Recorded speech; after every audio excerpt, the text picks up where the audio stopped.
Hello students. इस video में हम लोग बात करेंगे थ्योरी ऑफ इवोल्यूशन के बारे में। आज का जो हमारा लेक्चर था वो थ्योरी ऑफ इवोल्यूशन पे था, तो इसके बारे में हम लोग बात कर रहे हैं। थ्योरी ऑफ इवोल्यूशन जो है, इसमें कुछ साइंटिस्ट हैं जिन्होंने अपना थ्योरी दिया है। इसमें सबसे पहला जो हमारा थ्योरी है वो लेमार्क के द्वारा दिया गया थ्योरी है, या लिखा गया है। हमने यहाँ पे लिखा है, यहाँ पे आपको दिखाया गया है इस बुक्स में। जे लेमार्क, जेन बैप्टिस्ट लेमार्क ने सबसे पहले थ्योरी दिया था। इन्होंने एक पुस्तक लिखी है, एक किताब लिखा है। मल्टीपल चॉइस क्वेश्चन में कई बार पूछा जाता है कि लेमार्क ने कौन सा बुक्स को लिखा है। मतलब ऐसे भी पूछा जा सकता है कि फिलोसफिक जूलॉजिक जो बुक है उसका राइटर का नाम बताओ, तो उसका राइटर का नाम जो है वो लेमार्क है। तो इन्होंने भी कुछ थ्योरी दिया है। इसके बाद हम लोग आगे का थ्योरी पढ़ेंगे डार्विन्स के बारे में, है ना। जो डार्विन्स ने इवोल्यूशन के बारे में क्या थ्योरी दिया है, क्या उनका मानना है। उसके बाद हम लोग म्यूटेशन थ्योरी पढ़ेंगे जो ह्यूगो डिब्रिस ने दिया है, उसके बारे में भी बात करेंगे, ठीक है। उसके बाद फिर हम लोग रेप्लिका एक्सपेरिमेंट की बात करेंगे, ठीक है। तो आज हम लोग इस वीडियो में थ्योरी पढ़ा करके ख़त्म करेंगे इसको। 3 थ्योरी हम आपको बेसिकली पढ़ाएंगे इस वीडियो में, ठीक है। सबसे पहले हम लोग बात करते हैं, एक ये आपके सामने जो डायग्राम, ये जो पिक्चर आपको दिखाई दे रहा है, ये लेमार्क साहब का पिक्चर है। इन्होंने एक पुस्तक लिखी है जिसका नाम है फिलोसफिक जूलॉजी, है ना। इन्होंने जो इवोल्यूशन के बारे में थ्योरी दिया है, उस थ्योरी का नाम है inheritance of acquired character. Theory का नाम है inheritance of acquired character, AQU, ठीक है ना। इनहेरिटेंस ऑफ एक्वायर्ड कैरेक्टर, इन्होंने जो थ्योरी दिया है उसका नाम क्या है, इनहेरिटेंस ऑफ एक्वायर्ड कैरेक्टर, ठीक है। एक्वायर्ड कैरेक्टर, ठीक है। ये थ्योरी दिया है इन्होंने, ठीक है। अब एक्वायर्ड कैरेक्टर क्या होता है, इस थ्योरी को हम लोग एक और नाम से जानते हैं, और करके लिख सकते हैं। इस थ्योरी को हम लोग बोलते हैं theory of use and disuse. Theory of UAC, use and disuse, use and disuse, ठीक है। मतलब इन्होंने बोला कि हम बॉडी के जिस ऑर्गन को यूज करेंगे, या कोई भी ऑर्गेनिज्म बॉडी के जिस ऑर्गन को यूज करता है उसका वो स्ट्रॉन्ग होते जाता है और वो इम्प्रूव्ड होते जाता है, और जो भी उसके अंदर में चेंजिंग होती है वो उसके नेक्स्ट जनरेशन में ट्रांसफ़र कर जाता है, ठीक है। इसके लिए उन्होंने एक बहुत बेहतरीन एग्जाम्पल दिया है जिराफ का, ठीक है। तो जिराफ को एग्जाम्पल देते हुए एक्वायर्ड कैरेक्टर का इनहेरिटेंस होता है, जिसकी वजह से एक नए स्पीशीज़ का फॉर्मेशन होता है, ऐसा इनका मानना था। इन्होंने बताया कि जिराफ जो होते हैं, वो पहले जो जिराफ होते हैं वो छोटे गर्दन वाले हुए करते थे, उनकी गर्दन छोटी होती थी।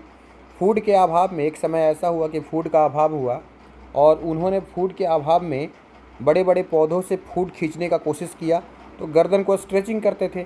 तो जब गर्दन को स्ट्रेचिंग करते थे तो यही प्रक्रिया उनमें लंबी समय तक चलते रही, यही प्रोसेस जो है वो उनमें लंबी समय तक चलते रही, और हर जनरेशन में ये प्रोसेस होते रहे। जो जिराफ नया आता था, जो नहीं कर पाए, उनको नेचर ने सेलेक्ट नहीं किया, उसको रिजेक्ट कर दिया नेचर से, वो सर्वाइव नहीं कर पाए। और जो सर्वाइव किए उन्होंने अपने अंदर में चेंजिंग किया, और वो जो चेंजिंग किया वो जनरेशन टू जनरेशन ट्रांसफ़र होते चला गया। तो इसको डायग्राम से मैं आपको समझाता हूँ कि देखिए डायग्राम से कैसे दिखाया गया है, इसके बारे में मैं आपको समझा रहा हूँ डायग्राम से कैसे दिखाया गया इसे, ठीक है। अगर आप बात करेंगे इसके बारे में तो चलिए मैं आपको दिखाता हूँ डायग्राम से कि कैसे दिखाया गया है। ये देखिए यहाँ पे डायग्राम है, आपको इस डायग्राम से देखिए, यहाँ पे देखिए डायग्राम आपको दिखाई दे रहा है, ठीक है। इस डायग्राम में देखिए यहाँ पे क्या लिखा गया है। ये जो है ये आपका लेमार्क साहब के द्वारा, नाम था जीन बैप्टिस्ट लेमार्क, ठीक है। ये जिराफ का नीचे आपको दिखाई दे रहा है कि जिराफ का यहाँ पे गर्दन देखो कैसे साइज बढ़ रहा है, ऐसे अभी इतना साइज है, अभी थोड़ा और बढ़ गया, अभी थोड़ा और बढ़ गया, इससे भी पहले और भी छोटा था। तो स्ट्रेचिंग हो गया, और जो भी स्ट्रेचिंग हो गया वो नेक्स्ट जनरेशन में पास कर रहा था।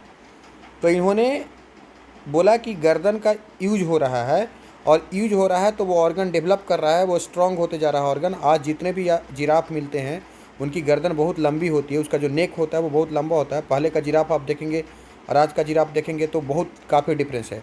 जो न्यू जिराफ है ये एक प्रकार का नया स्पेसीज की तरह मान सकते हैं हम इसको, ठीक है। तो इसको यूजेज एंड डिसयूज का भी थ्योरी कहा गया, या इसको हमने बोला कि जो नया कैरेक्टर आया, जो एक्वायर्ड कैरेक्टर, जो जन्म के बाद कैरेक्टर, दो तरह के कैरेक्टर होते हैं। देखो, एक होता है इनहेरिटेड कैरेक्टर, ठीक है, और दूसरा होता है acquired character, AQUIRED, acquired character. जो कैरेक्टर आपके बॉडी में जन्म के बाद होता है, जो आप खुद डेवलप करते हो, उसको एक्वायर्ड बोलते हैं, और जो आपके पेरेंट्स से मिलता है उसको हम इनहेरिटेड कैरेक्टर बोलते हैं। तो जो एक्वायर्ड कैरेक्टर था वो इनहेरिट कर जा रहा था नेक्स्ट जनरेशन में, तो इन्होंने इस थ्योरी को दे दिया थ्योरी ऑफ एक्वायर्ड कैरेक्टर या inheritance of acquired character, uses and disuse का थ्योरी। अब इस थ्योरी को बेटा गलत साबित किया गया। देखो गलत कैसे साबित किया गया। एक साइंटिस्ट आए, उन्होंने कुछ एक्सपेरिमेंट किया। देखो मैं कुछ आपको एक्सपेरिमेंट दिखाता हूँ, उससे आपको कुछ पता चलेगा। देखो ये एक्सपेरिमेंट मैं आपको दिखा रहा हूँ, यह एक एक्सपेरिमेंट है। ये एक्सपेरिमेंट को विजमैन ने किया था। इस एक्सपेरिमेंट को किसने किया है? विजमैन ने, ऑगस्ट विजमैन ने। तो this experiment was done by August Weizmann, ठीक है। इन्होंने कहा कि लेमार्क साहब आप ये बता रहे हो कि बॉडी के जिस ऑर्गन का इस्तेमाल नहीं होगा वो ऑर्गन जो है वो धीरे धीरे वो डिस्यूज हो जाएगा। मतलब उसका डिस्यूज होगा तो वो डेवलप नहीं कर पाएगा, यानी कि जिस ऑर्गन का यूज होगा वही ऑर्गन ग्रोथ करता है। तो इन्होंने क्या किया, देखो एक चूहा लिया है ना, अब इसका पूँछ काट दिया, ठीक है, और जब दोनों को क्रॉस करवाया तो फिर से चूहा का पूँछ उतना ही बड़ा हो गया नॉर्मल, फिर से उनका पूँछ काट दिया, फिर उनको क्रॉस करवाया। मतलब बार बार जब बच्चा बनता था उसका पूँछ काट देते थे, पूँछ का यूज नहीं होता था। लेकिन ये कई जनरेशन तक करने के बाद भी उन्होंने देखा, इन्होंने बोला कि बार बार मैं पूँछ काट दे रहा हूँ, चूहे का जो टेल है उसको बार बार देखो कैंची दिखाया गया है, यहाँ से कट किया जा रहा है, कट किया जा रहा है, फिर बार बार भी नेक्स्ट जनरेशन में चूहा के पूँछ कैसे आ रहे हैं? इसका मतलब आपका थ्योरी गलत है। तो उन्होंने इस एक्सपेरिमेंट से इसको जर्म प्लाज्म थ्योरी कहा जाता है। ये जो एक्सपेरिमेंट है इसको हम लोग बोलते हैं जर्म प्लाज्म एक्सपेरिमेंट, है ना। आपसे कभी क्वेश्चन पूछा जा सकता है कि germ plasm experiment, GERMPLASM, germ plasm experiment, है ना, किस साइंटिस्ट ने किया था? तो आप इसका आंसर याद रखिएगा, ऑगस्ट विजमैन ने किया था, विजमैन के द्वारा दिया गया था। तो उन्होंने इस एक्सपेरिमेंट में चूहे को बार बार काट करके देखे पूछ, फिर बार बार आ रहा था तो डिस्प्रूव कर दिया। फिर जब ये लेमार्क से क्रॉस क्वेश्चन किया गया कि भाई ऐसा क्यों हो रहा है, आपने तो बोला कि, तब लेमार्क ने यहाँ पे कंक्लूजन दिया, यहाँ पे एक उन्होंने अपना जस्टिफिकेशन दिया। जस्टिफिकेशन क्या था वो सुनो। जस्टिफिकेशन ये था कि उन्होंने कहा कि देखो जो कैरेक्टर पे इन्वायरमेंट का इन्फ्लुएंस होगा, ठीक है ना, द कैरेक्टर, है ना, character which is influenced by environment के द्वारा जिस कैरेक्टर पे इन्फ्लुएंस होगा, जो कैरेक्टर पे इन्फ्लुएंस होगा इन्वायरमेंट के, उस कैरेक्टर मतलब इन्वायरमेंट के प्रेशर। देखो जो जिराफ हुआ है, जिराफ में ऐसा नहीं कि गर्दन को खींच करके बढ़ा दिया कि वो इन्वायरमेंट से लड़ा, इन्वायरमेंट ने ऐसा सिचुएशन बनाया तो उसने अंदर से ही इंटरनल मॉडिफिकेशन हुआ है। मतलब जब इन्वायरमेंट हमारे ऊपर में कोई प्रेशर डाले, जब हमें इन्वायरमेंट इन्फ्लुएंस करे तो हमारे बॉडी में जेनेटिक मॉडिफिकेशन होता है। इन्होंने बोला क्या, इन्होंने बोला कि लेमार्क ने इसको कन्फर्म कैसे किया कि भाई देखो एक आदमी है, उसका हाथ काट दोगे उसका बच्चा होगा, फिर उसका हाथ आ जाएगा, उसका भी हाथ काट दोगे, उंगली काट दो उसका बच्चा हो जाएगा, फिर भी आ जाएगा। मतलब ऐसा नहीं है जैसे कि इन्वायरमेंट से, जैसे कि कोई आदमी है अभी उसका IQ लेवल कम है, अभी वो क्या हुआ IQ लेवल बढ़ाया तो वो इन्वायरमेंट का इन्फ्लुएंस चल रहा है वहाँ पे, तो वो चीज़ मॉडिफिकेशन। तो ये एक उन्होंने अपना क्लियरिफाई किया कॉन्सेप्ट को ऐसे चल करके। तो ये था कुछ जो है वो जॉन बैप्टिस्ट लेमार्क के बारे में, ऑगस्ट विजमैन के बारे में हमने कुछ बताया। अब आगे की तरफ हम लोग और चलेंगे और आगे की तरफ हम लोग और कुछ कंसेप्ट देखते हैं, ठीक है। तो चलिए हम लोग देखते हैं नेक्स्ट कॉन्सेप्ट। अब नेक्स्ट जो साइंटिस्ट हमारे पास आ रहे हैं इनको आप पहचानिए। इनका नाम क्या है? इनका नाम है चार्ल्स डार्विन, है ना, चार्ल्स रॉबर्ट डार्विन। तो चार्ल्स डार्विन ने यहाँ एक बहुत बेहतरीन स्टेटमेंट लिखा है। क्या लिखा है? इस स्टेटमेंट को पढ़िए। यहाँ पे लिखा गया है क्या लिखा गया है यहाँ पे, ये वाला जो लाइन लिखा गया है इसको अगर आप पढ़ोगे तो यहाँ पे क्या लिखा गया है, it is not the strongest और the most intelligent who will survive but those who can best manage change. मतलब कहना चाह रहे हैं कि अगर आप जो है, इन्होंने एक कॉन्सेप्ट दिया था नेचुरल सिलेक्शन का, डार्विन साहब ने, चार्ल्स डार्विन ने कॉन्सेप्ट जो दिया है वो NATURAL, नेचुरल सिलेक्शन। आपने सुना होगा नेचुरल सिलेक्शन का, है ना, बहुत फेमस चीज़ है ये, है ना, सिलेक्शन। अगर आप मान लो कहीं जॉब कर रहे हो, ठीक है, और जॉब का जो ऑनर है, जो मालिक है, वो चाहता है कि हमारा ये चापलूसी करे, है ना, तो आपको चापलूसी करो वहाँ पे, तो आप सरवाइव कर जाओगे। जॉब का मालिक, जैसे कि अभी क्या है कि देखो क्या है कि इन्वायरमेंट में सरवाइव करने के लिए इन्वायरमेंट के हिसाब से चेंज करना पड़ता है। आप अपने हिसाब से इन्वायरमेंट को पूरा चेंज नहीं कर सकते हो, है ना। तो यहाँ पे यही चीज़ होता है कि अगर आप अपने आप को चेंज कर लोगे, है ना, आप कितना इंटेलिजेंट हो, कितना चालाक हो, उससे मतलब नहीं है। मतलब है कि आप इन्वायरमेंट में एडजस्टेबल हो, you can survive, otherwise you will be rejected by the nature. तो चार्ल्स डार्विन ने नेचुरल सिलेक्शन का कॉन्सेप्ट दिया है, तो हम चार्ल्स डार्विन की बात करेंगे। कुछ हम बातें बताते हैं चार्ल्स डार्विन के बारे में। पहली बात ये है, चार्ल्स डार्विन ने एक बुक लिखी है ना, एक किताब लिखा है, एक बुक है चार्ल्स डार्विन का। उस बुक्स का नाम है ओरिजिन ऑफ स्पीसीज, याद रखिएगा, है ना, मैं नाम दे रहा हूँ ORIGIN, ओरिजिन ऑफ स्पीसीज।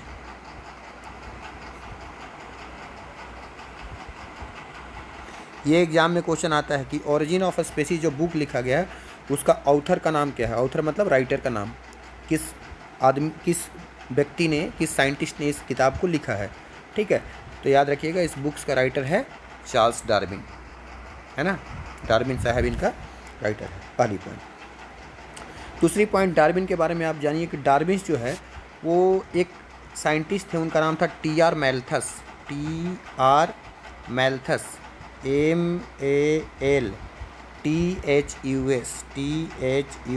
पूरा नाम इनका क्या हो गया TR मैल्थस का, थॉमस रेव मैल्थस। इनसे बहुत ज़्यादा ये इन्फ्लुएंस्ड थे। कौन? डार्विन, जिनका डायग्राम बना हुआ ना, ये TR मैल्थस से बहुत ज़्यादा प्रभावित हुए थे, इन्फ्लुएंस्ड हुए थे, क्योंकि TR मैल्थस के कॉन्सेप्ट जो भी था, TR मैल्थस ने एक बुक लिखा है पॉपुलेशन जेनेटिक्स का, है ना, TR मैल्थस ने एक किताब लिखा है पॉपुलेशन जेनेटिक्स, पॉपुलेशन जेनेटिक्स, ठीक है।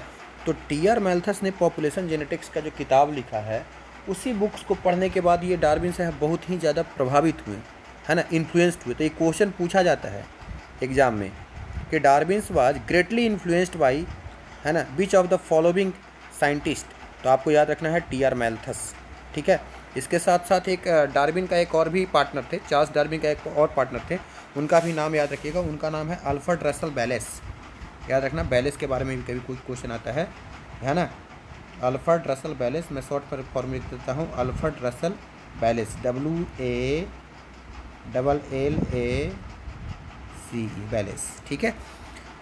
तो बेलेस का भी वही मानना था जो डार्विन मानते थे, जो चार्ल्स डार्विन कह रहे थे वही मानना था बेलेस का भी, है कि नहीं। बेलेस का भी वही मानना था जो अब चार्ल्स डार्विन क्या क्या कहते थे, है ना, उसके बारे में बात बताता हूँ। चार्ल्स डार्विन जो है ना, ये इतना बेहतरीन क्वालिटी का साइंटिस्ट था, 22 साल के उम्र में, 22 ईयर के उम्र में, है ना बच्चों, 22 साल के उम्र में ब्रिटिश गवर्नमेंट ने इनको नेचुरलिस्ट के तौर पे नियुक्त कर दिया है। ब्रिटिश में एक संस्था है, उस संस्था का नाम है HMS बेगल, BEAGLE, बेगल, ठीक है। ये एक ऑर्गेनाइजेशन है, जैसे कि इंडिया में होता है ना डिफरेंट ऑर्गेनाइजेशन, ICMR हो गया, Indian council of medical research हो गया, ICR हो गया, तो उसी प्रकार से एक संस्था है HMS बेगल, है ना। वहाँ पे इन्होंने 22 साल के उम्र में, 22 at the age of 22 year, he was appointed as a naturalist in the HMS Beagle, है ना। इनको ब्रिटिश गवर्नमेंट ने इनको नेचुरलिस्ट के तौर पे नियुक्त किया था। तो ऑर्गेनाइजेशन का नाम याद करना, ठीक है, एग्जाम में पूछा जाता है, ठीक है। अब इन्होंने कुछ पॉइंट दिए हैं, है ना, इनके कुछ ऑब्जर्वेशन है चार्ल्स डार्विन की। उस ऑब्जर्वेशन को समझो आप, थोड़ा सा ऑब्जर्वेशन को आपको बताते हैं इन्होंने क्या क्या जो ऑब्जर्व किया है उसके बारे में मैं बताता हूँ, ठीक है। चलो मैं पॉइंट्स को एक एक करके लिखता हूँ पॉइंट्स को, तो आगे आपको पता चलेगा, ठीक है। इनका कुछ पॉइंट्स है उसके बारे में मैं बताता हूँ, ठीक है। इनका कुछ पॉइंट्स है उसके बारे में मैं बता रहा हूँ, है ना। एक मिनट रुकिए, है ना। ये जो है इनके कुछ पॉइंट्स है। पहला पॉइंट्स क्या है इनका, ध्यान से समझिए, है ना। अकॉर्डिंग टू चार्ल्स डार्विन, है ना, ठीक है, नेचुरल सिलेक्शन में कुछ लॉज दिए गए हैं। तो देखिए कुछ पॉइंट्स आपको याद रखना है। पहला पॉइंट है ओवर प्रोडक्शन क्या होता है, ओवर प्रोडक्शन, ठीक है।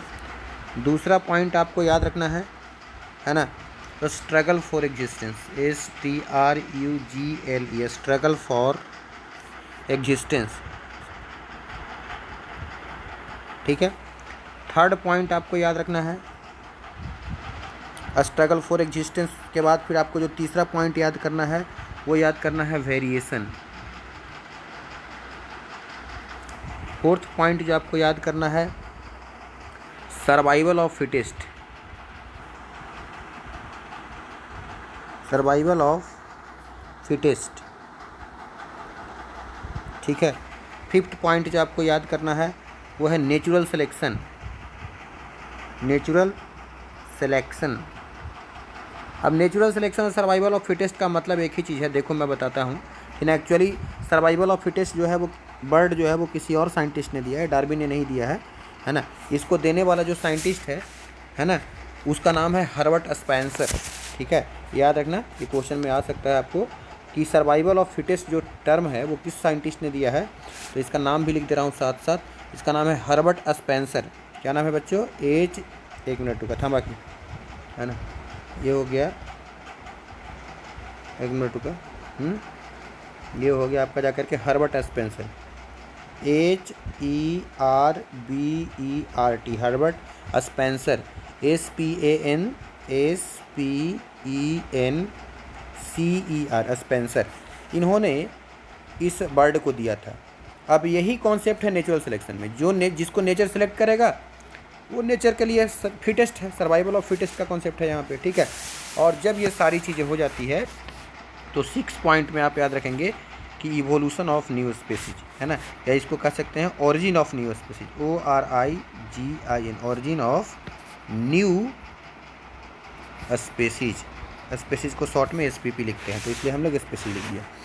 तो देखो क्या है, ये सब कुछ पॉइंट्स थे जो डार्विन साहब ने दिए। तो ओवर प्रोडक्शन का मतलब क्या होता है, कोई भी ऑर्गेनिज्म के अंदर में रिप्रोडक्शन करने की बहुत ज़बरदस्त टेंडेंसी होती है ना, पैदा करने की बहुत ज़बरदस्त टेंडेंसी होती है, रिप्रोडक्शन करेगा।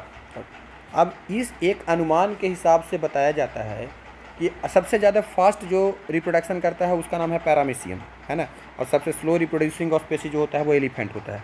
तो पैरामीशियम जिस हिसाब से रिप्रोड्यूस करता है, अगर देखा जाए, अगर 10 मिलियन ईयर तक अगर उसको रिप्रोड्यूस किया जाए तो पूरा अर्थ जो है उसके वॉल्यूम से कवर हो जाएगा, मतलब उसके वो पूरा अर्थ पे को कवर कर लेगा। तो उसमें 95% से ज़्यादा पैरामीशियम सर्वाइव नहीं करता है ना। तो जिसमें भी हाई रेट ऑफ रिप्रोडक्शन होता है उसमें सर्वाइवल बहुत कम होता है, ठीक है। तो एक चीज़ ये उन्होंने बताया कि देखो भाई, नेचर जो है वो हर चीज़ों को सपोर्ट नहीं करता है, नेचर में सपोर्ट उसी को करेगा। नेचर में सब लोग स्ट्रगल कर रहे हैं, ठीक है।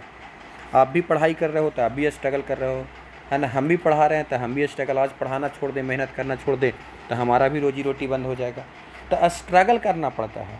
और कोई आदमी ऐसी सुस्त की तरह पड़ा रहेगा, धोंधा की तरह, तो उसका क्या होगा, उसका कुछ होगा, उसका कुछ नहीं होगा।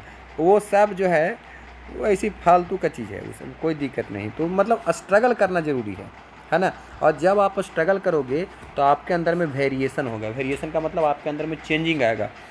आप जब पढ़ोगे तो आपका दिमाग बढ़ेगा, और जब दिमाग बढ़ेगा तो आपके अंदर में मॉडिफिकेशन होगा, और मॉडिफिकेशन जो होगा, चेंजिंग होगा, वो आपके बच्चों को फ़ायदा मिलेगा।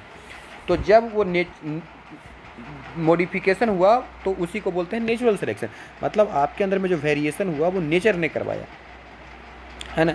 और जब नेचर ने आपको सेलेक्ट किया, नेचर के अकॉर्डिंग आप काम करने में फिट हो गए, जैसे कि आप मेडिकल का पढ़ाई कर रहे हो, है ना, मेडिकल का जो डिमांड है कि जो क्राइटेरिया बना हुआ है कि आप पूरा एनसीईआरटी को थ्रू आउट पढ़िए, उसके अलावा जो है सो कि आप प्रैक्टिस कीजिए डेली डेली, है ना, जो भी मैं पढ़ा रहा हूँ उसको फॉलो किए, तो आपने अगर इतना इन्वॉल्वमेंट किया तो आप जो है आप नेचर के अकॉर्डिंग से फिट हो गए, तो आपका सिलेक्शन हो जाएगा, तो आप हो जाएंगे सर्वाइवल ऑफ फिटेस्ट, तो आप एक नया चीज़ बन जाएंगे, आप बन जाएंगे आदमी से डॉक्टर, है ना। तो ये हो गया, और ये हो गया ऑरिजिन ऑफ स्पीसीज। जैसे कि जिराफ पहले था, वो छोटा छोटा बकरा की तरह दिखाई देता था, अब जिराफ देखो कितना लंबा लंबा गर्दन वाला होता है जिराफ, तो नए जिराफ हो गए। So these are the facts given by the Charles Darwin. Charles Darwin के द्वारा कुछ फैक्ट्स थे, उसको दिया गया है, तो ये सब सारी बातों को याद रखिएगा। एक पॉइंट और याद रखिएगा, डार्विन साहब ने पैनस्पर्मिया का थ्योरी दिया था, जिसमें जेम्यूल फॉर्मेशन होता है, ये ऑलरेडी हम आपको पढ़ा चुके हैं, ठीक है। अब लास्ट एक थ्योरी हम आपको और भी एक्सप्लेन कर देते हैं, जिसके बारे में आप जानते हैं, आपको लास्ट एक और भी एक्सप्लेन करते रहा हूँ, ठीक है, कि देखिए एक और भी हम आपको एक्सप्लेन कर दे रहा हूँ लास्ट थ्योरी। जो थ्योरी लास्ट है वो क्या है, वो है आपका जा करके ह्यूगो डिब्रिस का थ्योरी। तो ये साइंटिस्ट रहा आपका ह्यूगो डिब्रिस, ठीक है। ये जो ह्यूगो डिब्रिस है, ये भी भाई बहुत ही इंटरेस्टिंग आदमी है, ठीक है ना। कैसे इंटरेस्टिंग आदमी है देखो, ह्यूगो डिब्रिस ने जो थ्योरी दिया वो कौन सा थ्योरी दिया, ह्यूगो डिब्रिस ने म्यूटेशन थ्योरी दिया। इन्होंने बोला कि म्यूटेशन के वजह से जो है वो क्या होता है, नए चेंजिंग आते हैं, जो भी नया चेंजिंग आता है वो म्यूटेशन के वजह से आता है। मतलब म्यूटेशन जो होता है वो इवोल्यूशन का कारण होता है, लेकिन म्यूटेशन जो होता है वो सेल्टेशन मतलब रैंडम होने वाला प्रोसेस होता है ना। सेल्टोनिज्म जो यहाँ पे लिखा गया ना, ये सेल्टेशन मतलब रैंडम होने वाला प्रोसेस है, ठीक है। देखो जब ये एक पौधा था जिसका नाम था ओइनोथेरा लेमार्कियाना, है ना, प्लांट का नाम क्या था, ओइनोथेरा लेमार्कियाना। तो जब ये ओइनोथेरा लेमार्कियाना पे काम कर रहे थे, देखो यहाँ क्या लिखा गया है कि ह्यूगो डिब्रिस ने जो थ्योरी दिया है वो म्यूटेशन, इन्होंने काम किया किस पे, पौधे का नाम है ह्यूगो डिब्रिस ने काम किया, म्यूटेशन थ्योरी दिया। एक पौधा था जिसको हम लोग बोलते हैं ओइनोथेरा लेमार्कियाना, अभी मैं उसका पिक्चर भी दिखाता हूँ। इसको हम लोग कॉमन भाषा में इवनिंग प्राइम रोज बोलते हैं, ठीक है। येलो कलर का फ्लावर होता है इसका, इवनिंग प्राइम रोज बोलते हैं। तो जब इन्होंने इस पौधे पे काम करा था तभी उन्होंने म्यूटेशन थ्योरी दिया था। म्यूटेशन एक प्रकार का रैंडम फिनोमेना है, रैंडम इवेंट है, रैंडम होने वाला चीज़ है ना, और डिसकंटिन्यूअस होता है ना, ये कंटिन्यूसली नहीं होता है, ये क्या होता है, डिसकंटिन्यूअस प्रोसेस होता है, ठीक है। तो अब आगे देखो, इसमें थोड़ा सा और आगे बढ़ो तो, है ना, अब वीडियो को थोड़ा सा एंड करेंगे, लंबा हो रहा है वीडियो, है ना, नहीं तो फिर डाउनलोड होने में बहुत टाइम लगता है। तो ये चीज़ हो गया। ये देखिए आपको यहाँ पे लिखा गया, ये देखो यहाँ पे आप जो डायग्राम देख रहे हो येलो कलर का, ये जो डायग्राम है वो किसका है, इवनिंग प्राइम रोज का, ये जो ऊपर में दिखाई दे रहा है इवनिंग प्राइम रोज का डायग्राम है, ठीक है। ह्यूगो डिब्रिस का कंट्रीब्यूशन जीन में भी है। आप जानते हो मेंडल्स लॉ का डिस्कवरी हुआ था तो ह्यूगो डिब्रिस, सरमैक एंड कार्ल कोरेंस 3 वैज्ञानिक ने किया था, तो उसमें भी इनका ये term mutation was given by Hugo debris. Mutation शब्द का प्रयोग भी और mutation theory of evolution, mutation के वजह से चेंजिंग होता है, ये तो हम भी जानते हैं कि म्यूटेशन की वजह से और क्रॉसिंग ओवर की वजह से चेंजिंग होती है, पर म्यूटेशन रैंडम होता है, अचानक होता है, और ज़्यादातर म्यूटेशन डिलेटेरियस होता है। So this is about the today's class, है ना। I had discussed each and every things right about the 3 scientists and we'll meet in the next class my dear students। अब हम लोग अगले क्लास में अगले वीडियो में मिलेंगे, तब तक के लिए बहुत बहुत धन्यवाद।